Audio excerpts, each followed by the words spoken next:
नमस्कार साथियों, स्वागत है आप सभी का हमारी खुराना स्टडी ऑफिशियल एप्लीकेशन पर।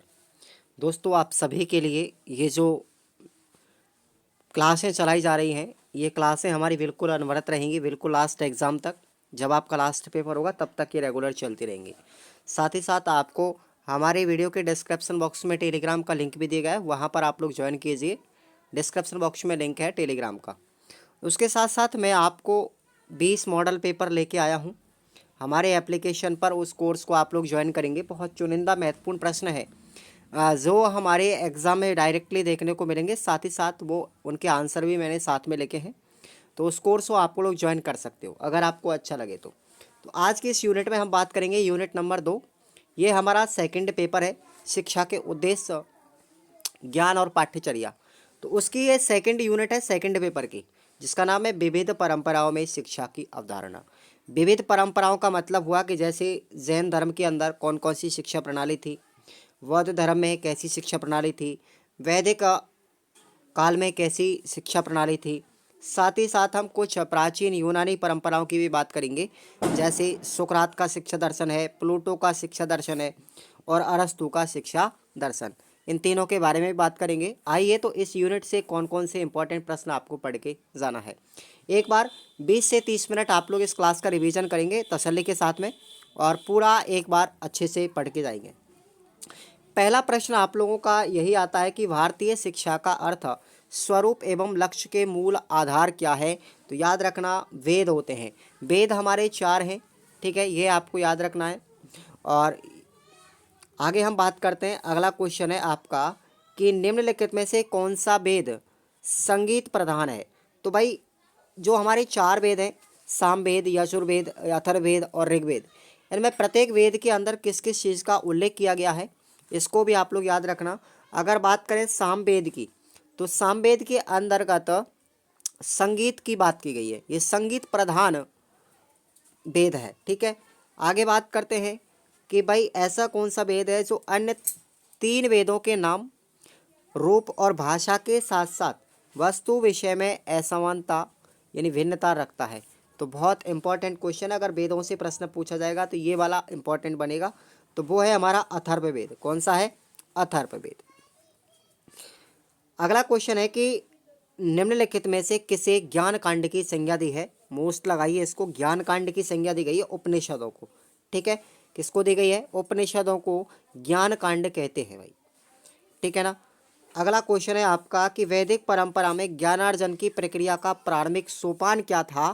तो याद रखना, वैदिक परंपरा में जब एक बच्चे को गुरुकुल में भेजा जाता था तो उस समय जब उसकी शिक्षा प्रणाली शुरुआत होती थी, सबसे पहले उसका उपनयन संस्कार किया जाता था। आप लोगों को पता है कि हमारी वैदिक परंपरा के अनुसार 16 संस्कार होते हैं, उनमें से उपनयन संस्कार है, ठीक है ना। ज्ञान जब प्राप्त करने विद्यालय जाता है यानी गुरुकुल जाता है बच्चा, तब होता है उसका उपनयन संस्कार गुरुकुल के अंदर, ठीक है। अगला आपका क्वेश्चन है, देखेंगे। जितनी बार छात्र गुरु बदलता है तथा उतनी बार ही उसका कौन सा संस्कार होता है। तो याद रखना, वो उपनयन संस्कार ही है।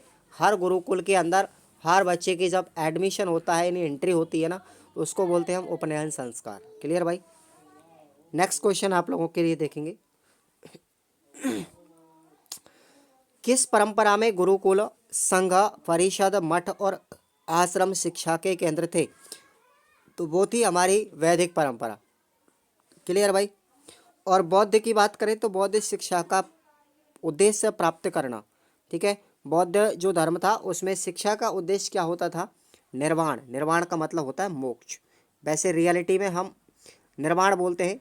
इन सब का जो अर्थ है ना, मोक्ष और निर्वाण दोनों एक ही बात होती है, लेकिन बौद्ध की बात करते हैं तो उसको हम बोलते हैं निर्वाण, और हिंदुओं में क्या बोलेंगे? उसको मोक्ष बोलेंगे, ठीक है ना।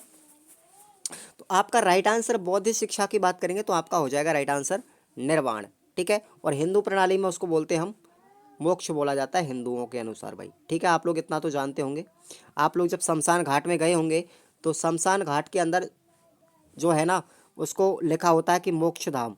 मोक्ष धाम का रियल अर्थ होता है यानी कि आपकी आत्म अंत्येष्टि, जिस जगह पर आपका दाह संस्कार किया जाता है उसको बोलते हैं मोक्ष, ठीक है ना। उसके बाद अगला प्रश्न है, संस्कार विद्या की समाप्ति पर बौद्ध काल में क्या किया जाता था? तो वो किया जाता था उपसंपदा संस्कार है ये, ठीक है, उपसंपदा किया जाता था बौद्ध काल में। जब संस्कार विद्या यानी पूरी हो जाती थी पढ़ाई बौद्ध धर्म के अंदर, तो उसको बोलते थे हम उपसंपदा संस्कार। नेक्स्ट क्वेश्चन है आपका, देखेंगे, गौतम बुद्ध ने मानव जीवन का लक्ष्य क्या माना था? तो याद रखेंगे आप लोग, मोक्ष को माना था, ठीक है, मोक्ष को माना था। अगला क्वेश्चन है आपका, आत्मा दीपो भव अर्थात अपना प्रकाश स्वयं बनो की शिक्षा का किस परंपरा में उल्लेख किया गया है? बौद्धिस्ट परंपरा में किया गया, बुद्ध परंपरा के अंदर इसका उल्लेख किया गया है कि भाई आप स्वयं अपने आप को खुद ज्ञान का प्रकाश बनिए, खुद ज्ञान का प्रकाश बनिए। इसीलिए भगवान जो गौतम बुद्ध है उनको लाइट ऑफ एशिया भी कहा जाता है, एशिया का प्रकाश भी कहते हैं, वहीं से ये परिभाषा ली गई है। अगला प्रश्न है आप लोगों के लिए कि जैन परंपरा में शिक्षक कितने स्तर होते थे? तो जैन परंपरा के अनुसार शिक्षकों के 2 स्तर माने जाते हैं, ठीक है ना। और जैन शिक्षा प्रक्रिया के अंतर्गत निम्नलिखित में से किससे ज्ञान में स्थायित्व आता है? वो आता है अनुपेक्षा के माध्यम से, ठीक है ना। अब देखेंगे, जैन धर्म में पठित विषय वस्तु की पुनरावृत्ति करके उसे हृदयंगम करना और उसे कंठस्थ याद करना क्या कहलाता है? परिमहना कहलाता है, परिमहना, ठीक है ना, ये आपको याद रखना है। अगला अपना आता है कि प्रोटेस्ट नामक संप्रदाय किसने चलाया था? बहुत अच्छा क्वेश्चन है ये। तो ये चला था प्रोटेस्ट नामक जो संप्रदाय मार्टिन लूथर के द्वारा चलाया गया था। क्लियर। नेक्स्ट क्वेश्चन आता है, बाइबल में शिक्षा की परिभाषा हेतु प्रयुक्त जो लमत है, ये शब्द है, आपको याद रखना है, लमत शब्द। तो ये लमत शब्द का अर्थ होता है साथियों प्रेरणा देना, यानी किसी को सिखाना, किसी को अधिगम कराना। क्लियर, यानी कि सिखाना हो जाएगा इसका अर्थ लमत का। क्लियर, याद रखना इसको। नेक्स्ट आता है अपना, आधुनिक शिक्षा का पिता किसे कहा जाता है? बहुत इंपॉर्टेंट क्वेश्चन है। उसको बोलते हैं साथियों जॉन कॉमेनियस। कौन है? जॉन कॉमेनियस है, वो हमारी मॉडर्न एजुकेशन जो प्रणाली है उसके फादर कहलाते हैं, ठीक है ना, उसके पिता। कॉमेनियस ने जीवन के प्रथम 24 वर्षों को कितनी समान श्रेणियों में बांटा है? तो याद रखना 4 श्रेणियों में बांटा है, पहले 24 वर्षों को। मुस्लिम काल में उच्च शिक्षा के प्रमुख केंद्र कौन कौन से थे? तो याद रखना आप लोग, लाहौर, मुल्तान, अजमेर और मुर्शिदाबाद के मदरसे, ये सब क्या थे? मुसलमानों के उच्च शिक्षा के केंद्र थे। मुस्लिम काल में शिक्षा का प्रारंभ किस संस्कार के द्वारा होता है? तो याद रखना बिस्मिल्लाह खानी संस्कार के द्वारा। जबकि हमारे वैदिक में किससे होता है? उपनयन संस्कार के द्वारा। याद रखेंगे आप लोग इस चीज़ को, बिस्मिल्लाह खानी द्वारा किया जाता है। ये हमारी शिक्षा का आरंभ मुस्लिम काल के अंदर, मुस्लिम परंपरा के अंदर। मुस्लिम काल में प्राथमिक शिक्षा कहाँ पर दी जाती थी? तो याद रखेंगे आप लोग, मकतबों के अंदर दी जाती थी, मकतबे होते थे, और इम्पोर्टेंट क्वेश्चन भी है ये। नेक्स्ट आता है अपना, मुस्लिम शिक्षा का प्रसार सर्वाधिक किसने किया था? तो ये साथियों औरंगजेब के द्वारा किया गया था, औरंगजेब के द्वारा किया गया था, ठीक है। मुस्लिम काल में राजभाषा कौन सी चलती थी? तो फारसी चलती थी, ठीक है, फारसी अपनी राजभाषा मानते थे मुसलमान काल में। अगला प्रश्न आता है कि मदरसों में शिक्षा का माध्यम कौन सी भाषा थी? बहुत इंपॉर्टेंट क्वेश्चन है ये भी। तो वो थी हमारी अरबी भाषा। दोनों में अंतर समझ लेना आप लोग, अरबी भाषा मदरसों में शिक्षा का माध्यम थी। निम्नलिखित में से कौन सा नगर इस्लामी शिक्षा का प्रसिद्ध केंद्र था? तो वो था साथियों हमारा जौनपुर। कौन सा था? जौनपुर, याद रखना आप लोग इसको, जौनपुर आएगा, ठीक है। नेक्स्ट क्वेश्चन आता है अपना, पाठशाला पद्धति में बालक प्रारंभ से लेकर के कितने वर्ष तक ज्ञान प्राप्त करता था? 14 वर्षों तक ज्ञान प्राप्त करता था भाई, ठीक है ना।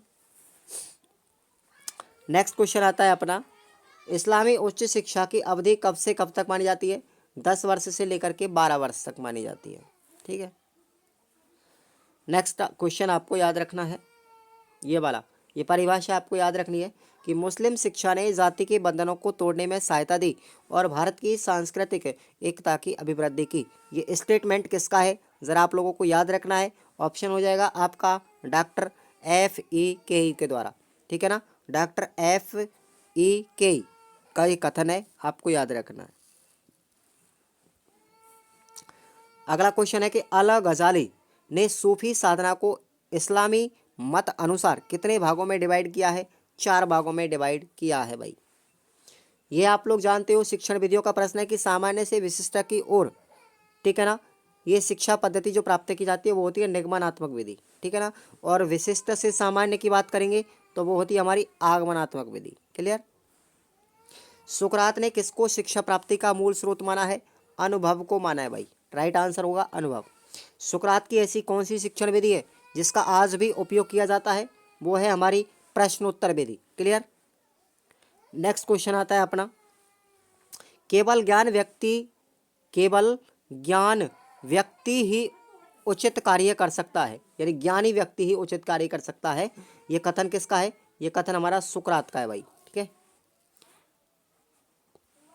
अब बात करेंगे हम, अगला है कि रिपब्लिक जो पुस्तक है, ये इंपॉर्टेंट पुस्तक है, याद रखना है इसको। प्लेटो की पुस्तक है भाई ये रिपब्लिक। क्लियर। नेक्स्ट क्वेश्चन आता है अपना, यहाँ पर देखेंगे। अब हम बात करेंगे कुछ, अब हम बात कर ले यहाँ पर अति लघुत्तरात्मक प्रश्नों की। तो देखेंगे, देखिए आगे देखते हैं हम, इंपॉर्टेंट क्वेश्चन पढ़ेंगे। वैदिक काल की विदुषी महिलाओं के नाम, ये आपको याद रखना है। वैदिक काल की विदुषी महिलाएं थी गार्गी, देवयानी, उषा, अपाला, मैत्रेय, उर्वशी और भारती। ये हमारी वैदिक काल की विदुषी महिलाएं, ठीक है ना। ये आपको याद रखना भाई। क्लियर। नेक्स्ट क्वेश्चन आता है अपना, क्वेश्चन है अपना 9वां। बौद्ध धर्म के अंतर्गत किस प्रकार के 4 आर्य सत्य बताए गए हैं? तो 4 आर्यों के नाम आप लोग याद रखना, धर्म, अर्थ, काम और मोक्ष। क्लियर। ये प्रश्न आ सकता है। नेक्स्ट क्वेश्चन आता है अपना, देखिए, बौद्धकालीन शिक्षा प्रणाली में कौन कौन शिक्षा प्राप्त कर सकता है? तो इसके अंदर 15 वर्ष या उससे अधिक आयु के बालक, चाहे वे किसी भी जाति का क्यों ना हो, वो विद्यार्थी शिक्षा प्राप्त कर सकता है बौद्धकालीन शिक्षा प्रणाली में। क्लियर। नेक्स्ट क्वेश्चन आता है अपना, यहाँ पर देखेंगे। नेक्स्ट है जैन परंपरा। जैन दर्शन में पाठ्यक्रम को कितने भागों में डिवाइड किया गया है? 2 भागों में। अभी जस्ट आपको ऑब्जेक्टिव में बताया था। तो पहला है भौतिक विषयों का ज्ञान और दूसरा है आध्यात्मिक विषयों का ज्ञान। 2 भागों में डिवाइड किया गया जैन शिक्षा प्रणाली के अनुसार। नेक्स्ट है अपना कि जैन दर्शन में पाठ्यक्रम संबंधी वर्णन किस ग्रंथ में उपलब्ध होता है? तो याद रखना उस ग्रंथ का नाम व्यवहार सूत्र नामक ग्रंथ है वो, ठीक है ना। अगला क्वेश्चन है कि जैन परंपरा में शिक्षक कितने प्रकार के होते हैं? 2 प्रकार के होते हैं। एक तो होता है आचार्य और दूसरा होता है उपाध्याय। अब इन दोनों में डिफरेंट समझिए आप लोग। आचार्य जीवन में सम्यक चरित्र के समावेश के लिए उत्तरदायी होता है, जबकि उपाध्याय का कार्य क्षेत्र सम्यक ज्ञान देना होता है। क्लियर भाई, ये आप लोगों को याद रखना है। नेक्स्ट है जैन दर्शन के अनुसार सच्चा ज्ञान या वैध ज्ञान होता क्या है? तो जैन दर्शन के अनुसार व्यक्ति के जीवन को उन्नतिशील बनाने वाला ज्ञान ही सच्चा ज्ञान है। इस सच्चे ज्ञान या वैध ज्ञान के माध्यम से ही चरित्र उच्च बन सकता है और सम्यक ज्ञान, चरित्र और दर्शन के माध्यम से ही मोक्ष की प्राप्ति होती है। क्लियर। नेक्स्ट अपन को ये आपने पढ़ लिया कि मुसलमान काल में मदरसे किन किन स्थानों पर उपलब्ध थे। जैसे आगरा में था, जौनपुर में था, फिरोजाबाद, बदायूं, मुल्तान और अहमदनगर, इन सब जगहों पर थे। क्लियर। अब आपको याद रखना है कि मदरसों में शिक्षा का माध्यम क्या, कौन सी भाषा थी? अरबी भाषा थी। इस्लाम का अर्थ क्या है? इसके प्रवर्तक कौन है? इस्लाम का अर्थ है शांति में प्रवेश करना, जिसके प्रवर्तक थे मोहम्मद साहब। क्लियर। और इस्लाम धर्म का मूल आधार था, आधार याद रखना, कलमा ए तौहीद, ला इलाहा इल्लल्लाह मोहम्मद सल्लल्लाह। इसका अर्थ होता है कि अल्लाह के सिवा और कोई पूजनीय नहीं है और मोहम्मद साहब उसके रसूल हैं। क्लियर भाई। नेक्स्ट क्वेश्चन आता है अपना, देखेंगे यहाँ पर, प्लेटो के अनुसार शिक्षा के 2 प्रमुख उद्देश्य आपको याद रखने हैं कि प्लेटो के अनुसार आदर्श नागरिक बनना और मानसिक विकास करना पहला उद्देश्य। दूसरा है, ये अपने शिक्षा के 2 उद्देश्य याद हो गए। पहला हो गया नागरिक आदर्श बनना और दूसरा है मानसिक विकास करना। प्लेटो ने अपनी पुस्तक याद रखना, रिपब्लिक पुस्तक है उनकी, उस पुस्तक में 2 स्तर भी बताए थे शिक्षा के। पहला स्तर था प्रारंभिक स्तर और दूसरा था उच्च स्तरीय शिक्षा। क्लियर भाई। अब हम बात कर लेते हैं यहाँ पर लघुत्तरात्मक प्रश्नों की, ठीक है ना। अब लघुत्तरात्मक प्रश्नों में आप लोग याद रखेंगे वैदिक परंपरा की शिक्षण विधि क्या थी? ये बहुत अच्छा क्वेश्चन है। वैदिक परंपरा की शिक्षण विधि तो वैदिक शिक्षा में मंत्रों के महत्व के कारण उनके शुद्ध उच्चारण की शिक्षा भी दी जाती थी। वेदों को समझने के लिए शिक्षा, छंद, व्याकरण, निरुक्त, कल्प तथा ज्योतिष का पूर्व ज्ञान आवश्यक था और यही क्या कहलाते थे? वेदांग कहलाते थे। इसके साथ ही उनको रेखा गणित का ज्ञान देते थे। बीज गणित, ज्योतिषी, नक्षत्र शास्त्र, देव विद्या, ब्रह्म विद्या, भूत विद्या, शास्त्र विद्या, निधि विद्या, हेतु विद्या, नैतिक शास्त्र इत्यादि का अध्ययन भी कराया जाता था। अब हम बात करते हैं इसकी शिक्षा प्रक्रिया की। तो वैदिक परंपरा में गुरुकुल, संघ, परिषद, मठ एवं आश्रम शिक्षा के केंद्र माने जाते थे। इनमें गुरु और शिष्यों को शिक्षा प्रदान करते थे। विद्यार्थी अपने गुरु के कुल में ही यानी गुरुकुल में ही अथवा आश्रम में रहते हुए ज्ञान का अर्जन करते थे। गुरुकुल साधारणतः नैसर्गिक सौंदर्य के जनपद के कोलाहल से दूर स्थित थे, नगर से दूर होते थे, परंतु किसी गांव या नगर के समीप अवश्य होते थे, जिससे उनके निवास करने वाले विद्यार्थियों की आवश्यकताओं की पूर्ति हो सकती थी। और जब वैदिक परंपरा में ज्ञानार्जन की जो क्रिया होती थी उसका प्रारंभिक सोपान आपको पता है, प्रारंभिक सोपान था उपनयन संस्कार, और उपनयन का अर्थ होता है पास ले जाना, अर्थात शिक्षा के लिए गुरु के पास पहुंचना। तो ये प्रश्न आपको याद रखना है और शिक्षण की विधि अपनी ये है ही, तो इसको आप लोग पढ़ लेना भाई। नेक्स्ट क्वेश्चन है अपना आता है, ये देखिए, बौद्ध परंपरा के अंतर्गत जो पवज्जा या उपसंपदा संस्कार है उससे क्या तात्पर्य है? ये दोनों आपको संस्कार याद रखने, एक तो पवज्जा संस्कार और एक उपसंपदा संस्कार, दोनों बौद्ध धर्म से जुड़े हुए। कहने का मतलब ये है कि बुद्ध परंपरा में शिक्षा प्रणाली कैसी थी, ठीक है ना। तो चलिए देखते हैं। सबसे पहले बात करेंगे प्रणाली की, प्रक्रिया की। बौद्ध परंपरा में शिक्षा के केंद्र अपने होते थे संघ, मठ, विहार आदि। शिक्षा प्राप्त करने के लिए शिष्यों का संघबद्ध किया जाता था। इस हेतु संघ में प्रवेश के लिए एक विशिष्ट प्रणाली प्रचलित थी जिसको बोलते हैं पवज्जा।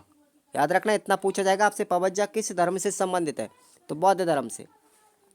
पवज्जा का शाब्दिक अर्थ है बाहर जाना। इस संस्कार से बालक अपने परिवार से अलग होकर के बौद्ध संघ में प्रवेश करता था और 15 वर्ष से कम आयु के व्यक्ति को पवज्जा संस्कार नहीं दिया जाता। बुद्ध ने संघ में जाति वर्ण के भेद को कोई स्थान नहीं दिया। संघ में किसी भी जाति का बालक प्रवेश कर सकता है और महात्मा गौतम बुद्ध का कहना था कि जैसे नदियाँ समुद्र में विलीन हो जाती हैं और एक रस हो जाती है, उसी प्रकार विभिन्न प्रकार की जातियाँ संघ में मिलकर के एक रूप हो जाती हैं। संघ में आकर के एक भिक्षु के समान जीवन व्यतीत करना पड़ता था।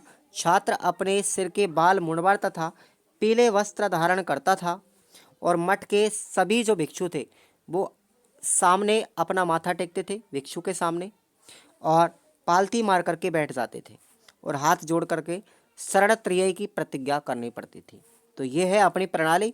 अब हम बात करते हैं इसका उपसंपदा संस्कार है क्या। उपसंपदा संस्कार भी सामनेर से कम 20 वर्ष की आयु होने पर और संघ के नियमानुसार उचित शिक्षा प्राप्त कर लेने के बाद उपसंपदा संस्कार का अधिकारी होता था। इस संस्कार प्रक्रिया में संघ के सभी सन्यासियों के सम्मुख भिक्षु अथवा भिक्षुणी का बौद्ध धर्म में दीक्षित किया जाता था। उपसंपदा समस्त भिक्षुओं के सम्मुख एक उत्सव के रूप में होता था। संघ के वरिष्ठ सदस्यों की उपस्थिति में भिक्षु से अपेक्षा की जाती थी कि वह पूछे गए प्रश्नों के उत्तर दे, विचार और व्यवहार के संबंध में अपनी योग्यता सिद्ध करे। इस प्रकार उपसंपदा संस्कार के बाद सामनेर यानी कि भिक्षु जो होता है उसको सामनेर कहते हैं, सामनेर संघ का पूर्ण एवं विधिवत सदस्य बन जाता था। फिर वह संघ में रह करके बौद्ध धर्म का प्रचार प्रसार करता था और शिक्षा प्राप्त करने का काम करता था, ठीक है ना। उसके बाद है उपाध्याय आचार्य, मैंने आपको बताई दिए पहले ही, ये आप लोग पढ़ ही लेना और पहले भी बता चुका हूँ मैं। उसके बाद अगला प्रश्न आपका देखेंगे यहाँ पर, बौद्ध शिक्षा प्रणाली के कौन से तत्व आधुनिक भारतीय शिक्षा प्रणाली में प्रासंगिक है। यानी कि जो भारतीय आधुनिक शिक्षा प्रणाली है वो बौद्ध धर्म से कहाँ तक संबंधित है, ठीक है।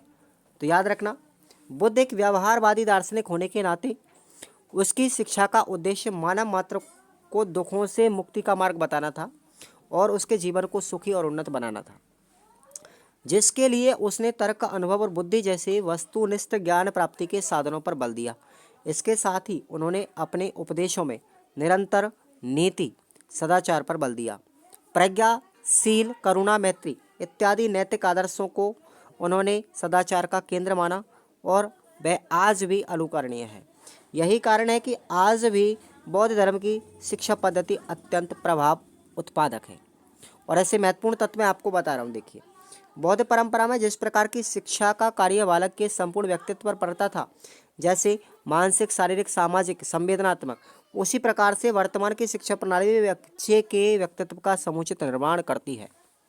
बौद्ध परंपरा में जिस प्रकार शिक्षक शिष्यों के लिए ज्ञान प्राप्ति के लिए आचरण और आत्मानुशासन होते थे, वैसे ही आज की भी शिक्षा प्रणाली में ये महत्वपूर्ण है।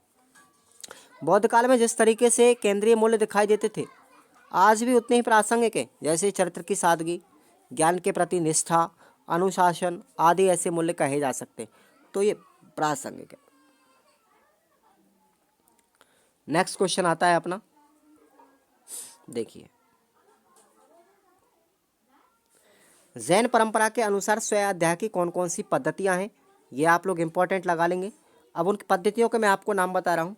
पहली है वाचना पद्धति। ठीक है भाई, इसमें पाठ्य साहित्य का स्वयं के द्वारा या गुरु के द्वारा वाचन किया जाता है, जिसे सुनकर के जानकारी प्राप्त होती है।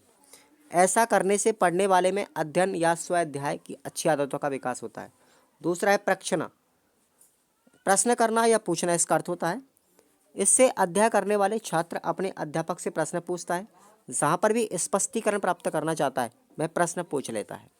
तीसरा है परिमहना, पठित विषय वस्तु की पुनरावृत्ति करके उसे हृदयंगम करना और कंठस्थ याद करना क्या कहलाता है, परिमहना कहलाता है।